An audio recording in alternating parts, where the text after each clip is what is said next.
عمران خان صاحب وزیر اعظم بن گئے تو باجوہ صاحب کا خیال تھا کہ اب یہ ہمارے یس مین ہوں گے. تو میں نے جب عمران خان صاحب وزیر اعظم بن گئے تو میں نے ایک کالم لکھا، عمران خان آپ کا یس مین نہیں ہوگا، اور وہ کالم بھی اس میں شامل ہے. آپ کو یاد ہوگا کہ جب عمران خان صاحب وزیر اعظم تھے تو وہ جنرل باجوہ صاحب کی بڑی تعریفیں کیا کرتے تھے.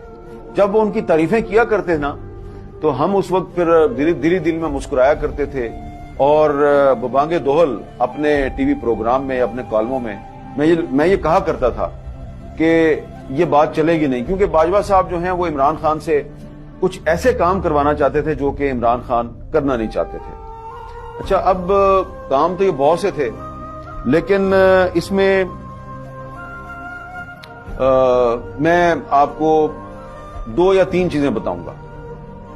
ایک تو یہ کہ عمران خان صاحب کو یہ کہا گیا کہ آپ اسرائیل کو انگیج کریں، یہ 2019 کی بات.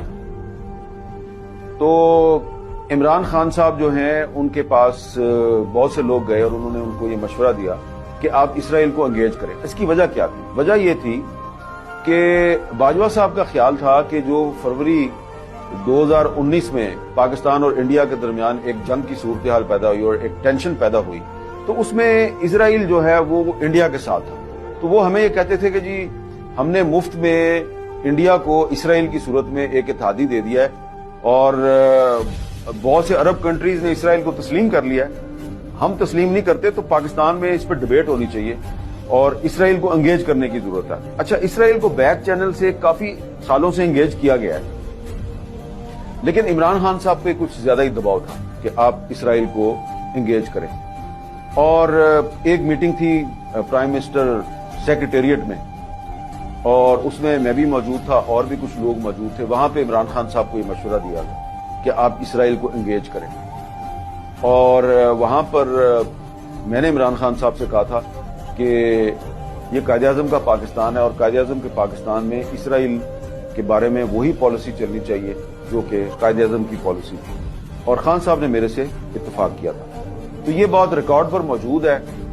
جب عمران خان وزیر اعظم تھے اس وقت میں نے یہ بات اپنے کالم میں لکھ دی تھی، اور بعد کے جو حالات و واقعات ہیں وہ کیا ہوئے وہ آپ کے سامنے ہیں.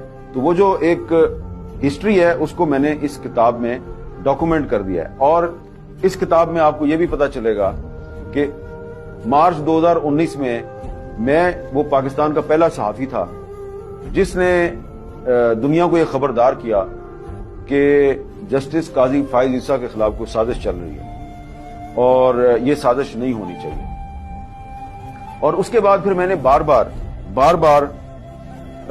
میں نے یہ خبردار کیا، 1 دفعہ نہیں، 2 دفعہ نہیں، 3-4 دفعہ میں نے کالم لکھ کے خبردار کیا کہ جو لوگ جسٹس قاضی فائز عیسیٰ کے خلاف ریفرنس دائر کرنا چاہتے ہیں وہ خود رسوا ہو جائیں گے. اور میں نے کالم لکھا تھا رسوائیوں سے ڈرتا ہوں، تو وہ بھی اس کتاب میں وہ کالم بھی موجود ہے. اور اس کے بعد پھر کیا کیا ہوا، کس طریقے سے جسٹس قاضی فائز عیسیٰ کے خلاف سازشیں کی گئیں.